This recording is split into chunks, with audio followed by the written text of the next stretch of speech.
नमस्कार, मैं हूँ रूबी और आप सभी का स्वागत है दिन भर की खबरों में। चलिए आज की प्रमुख हेडलाइंस पर एक नजर डालते हैं। पहलगाम हमले के बाद पीएम मोदी बोले सेनाओं को खुली छूट। भारत पाकिस्तान अटारी बॉर्डर आज से बंद। वक्फ कानून के खिलाफ मुस्लिम वोट का अपील, आज लाइट बंद करो अभियान। कोलकाता के होटल में लगी आग, 14 की मौत। विशाखापट्टनम के नरसिंह स्वामी मंदिर में दीवार गिरने से 8 लोगों की मौत। 4 धाम यात्रा आज से, गंगा देवी की डोली निकाली गई। अमेरिका का 500 करोड़ का विमान लाल सागर में गिरा। डोनाल्ड ट्रंप का राष्ट्रपति कार्यकाल 100 दिन का हुआ पूरा। 52% लोगों ने तानाशाह बताया। आईपीएल में आज चेन्नई का पंजाब से होगा मुकाबला। कनाडा चुनाव में खालिस्तानी समर्थकों की हार, पीएम कॉर्नी को बहुमत। आप सभी का दिन भर की खबरों में एक बार फिर स्वागत है। अगर आप हमारे चैनल पर पहली बार आए तो सब्सक्राइब करें और अगर फेसबुक पर देख रहे तो फॉलो करें। चलिए खबरों को विस्तार से जानते हैं। पहलगाम हमले के बाद पीएम मोदी बोले सेनाओं को खुली छूट। प्रधानमंत्री नरेंद्र मोदी ने मंगलवार को आतंकवाद से निपटने के लिए तीनों सेनाओं को खुली छूट दे दी है। न्यूज एजेंसी पीटीआई के मुताबिक पीएम मोदी ने कहा, आतंकवाद को करारा झटका देना हमारा राष्ट्रीय संकल्प है। हमें भारतीय सशस्त्र बलों के पेशेवर क्षमताओं पर पूरा विश्वास है। आतंकवाद के खिलाफ कार्यवाही का तरीका, लक्ष्य और समय सेना तय करे। बढ़ते हैं अगली खबरों में। भारत पाकिस्तान अटारी बॉर्डर आज से बंद। जम्मू कश्मीर के पहलगाम में हुए आतंकी हमले के बाद केंद्र सरकार की तरफ से लिए गए फैसले के अनुसार आज से भारत पाकिस्तान के बीच बना अटारी बॉर्डर पूरी तरह से बंद हो गया है। आज शाम 5 बजे के बाद कोई पाकिस्तानी नागरिक इस बॉर्डर के रास्ते पाकिस्तान नहीं जाएंगे और अगले आदेश तक नहीं जा सकेंगे।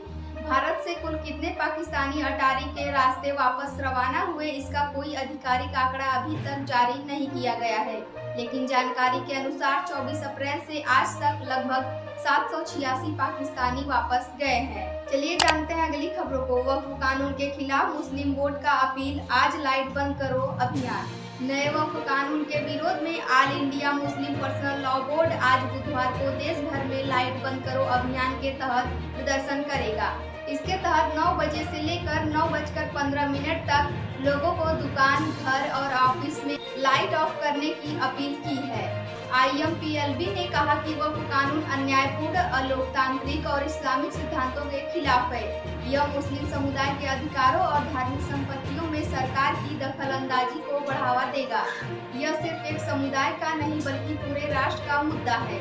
सरकार जब तक कानून को वापस नहीं लेती, शांतिपूर्ण विरोध जारी रहेगा। आईएमपीएलबी के वक्फ बचाओ अभियान का पहला फेज 11 अप्रैल से शुरू हुआ, जो 7 अप्रैल यानी 87 दिन तक चलेगा। इसमें वक्फ कानून के विरोध में 1 करोड़ हस्ताक्षर कराए जाएंगे, जो पीएम मोदी को भेजे जाएंगे। इसके बाद अगले फेज की रणनीति तय की जाएगी। चलिए देखते हैं अगली खबरों को। कोलकाता के होटल में लगी आग, 14 की मौत। कोलकाता के फालपट्टी मछुआ इलाके में मंगलवार रात एक होटल में आग लगने से 14 लोगों की मौत हो गई। आग पर काबू पा लिया गया है, 22 लोगों को बचाया गया। अंदर अब भी कुछ लोगों के फंसे होने की आशंका है, रेस्क्यू जारी है। पुलिस कमिश्नर मनोज वर्मा ने बताया, आग ऋतुराज होटल में रात को करीब 8 बजे लगी। सूचना मिलते ही फायर ब्रिगेड और पुलिस की टीमों ने मौके पर पहुंचकर राहत बचाव का काम शुरू किया। अब तक 14 लोगों के शव निकाले जा चुके हैं। हादसे की जांच के लिए स्पेशल टीम बनाई गई। शुरुआती जांच में पता चला कि होटल की 4थी मंजिल पर लगे बिजली मीटर में शॉर्ट सर्किट होने से आग लगी। घटनास्थल पर मौजूद एक शख्स ने बताया कि जान बचाने के लिए कई लोग होटल की छत और खिड़कियों से कूदते नजर आए। चलिए देखते हैं अगली खबरों को। विशाखापट्टनम के नरसिंह स्वामी मंदिर में दीवार गिरने से 8 लोगों की मौत। आंध्र प्रदेश के विशाखापट्टनम में मंगलवार रात श्री वराहलक्ष्मी नरसिंह स्वामी मंदिर की दीवार का 20 फीट लंबा हिस्सा नीचे गिर गया। वरिष्ठ अधिकारी विनय चांद के मुताबिक हादसे में 8 लोगों की मौत हो गई और 4 लोग घायल हैं। अधिकारियों के मुताबिक हादसा देर रात 2:30 से 3 बजे के बीच तेज बारिश के कारण हुआ। कलेक्टर हरेंद्र प्रसाद ने बताया कि एनडीआरएफ और एसडीआरएफ ने रेस्क्यू पूरा कर लिया है। आज की अगली खबरों में है 4 धाम यात्रा, आज से गंगा देवी की डोली निकाली गई। 4 धाम यात्रा आज अक्षय तृतीया से शुरू हो रही है। गंगा की डोली गंगोत्री धाम पहुंच गई है। थोड़ी देर में पूजा अर्चना शुरू होगी। 11:57 पर कपाट खुले। यमुनोत्री धाम के कपाट सुबह 11:55 पर खुले। यमुनोत्री मंदिर समिति के मुताबिक कपाट खुलने के पहले दिन 10,000 लोगों के आने की संभावना है। वहीं गंगोत्री धाम में अब तक 1,000 लोग दर्शन के लिए पहुंचे। पिछले साल भारी बारिश के बाद केदारनाथ मार्ग को हुए नुकसान की वजह से यात्रा 15 दिनों से ज्यादा समय तक बाधित रही। इसके बावजूद 48.11 लाख से ज्यादा तीर्थयात्री आए थे। इस साल अब तक 20 लाख से ज्यादा श्रद्धालु रजिस्ट्रेशन करवा चुके हैं।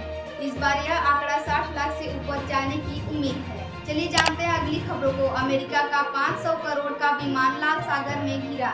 अमेरिकी नौसेना का एक F/A-80E super hornet fighter jet aircraft carrier से फिसलकर लाल सागर में गिर गया। यह हादसा सोमवार 28 अप्रैल को हुआ। यह fighter jet aircraft carrier USS Harry S Truman पर तैनात था। यूएस नेवी के मुताबिक यह हादसा तब हुआ जब नौसेना के जवान विमान को हैंगर में खींचकर ले जा रहे थे। इसी दौरान विमान हैंगर डेक से फिसलकर समुद्र में गिर गया। साथ ही उसे खींचने वाला वाहन भी पानी में चला गया। विमान की कीमत $6 बिलियन यानी करीब 500 करोड़ है। नेवी के मुताबिक विमान को खींच रहे जवानों को जैसे ही खतरे का अंदेशा हुआ वे पीछे हट गए।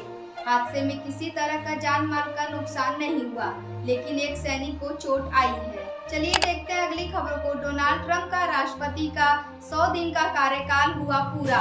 52% लोगों ने तानाशाह बताया। अमेरिकी राष्ट्रपति डोनाल्ड ट्रंप के दूसरे कार्यकाल के आज 100 दिन पूरे हो गए। इस बीच पब्लिक ओपिनियन सर्वे करने वाली अमेरिकी कंपनी PRRI ने ट्रंप को लेकर एक रिपोर्ट जारी की है। इस सर्वे के मुताबिक 52% अमेरिकी नागरिक ट्रंप को खतरनाक तानाशाह मानते हैं। उनका मानना है कि ट्रंप की पावर को सीमित किया जाना चाहिए, वरना वे अमेरिकी लोकतंत्र को नष्ट कर देंगे।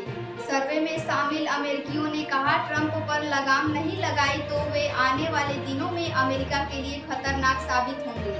आज की अगली खबरों में है IPL में आज चेन्नई का पंजाब से होगा मुकाबला। इंडियन प्रीमियर लीग 2025 के 49वें मैच में चेन्नई सुपर किंग्स का सामना पंजाब किंग्स से होगा। यह मैच चेपाक के MS चिदम्बरम स्टेडियम में शाम 7:30 बजे से शुरू होगा। दोनों टीमें इस सीजन में दूसरी बार आमने सामने होंगी। चेपाक स्टेडियम में पंजाब ने अपने पिछले तीनों मैच जीते हैं।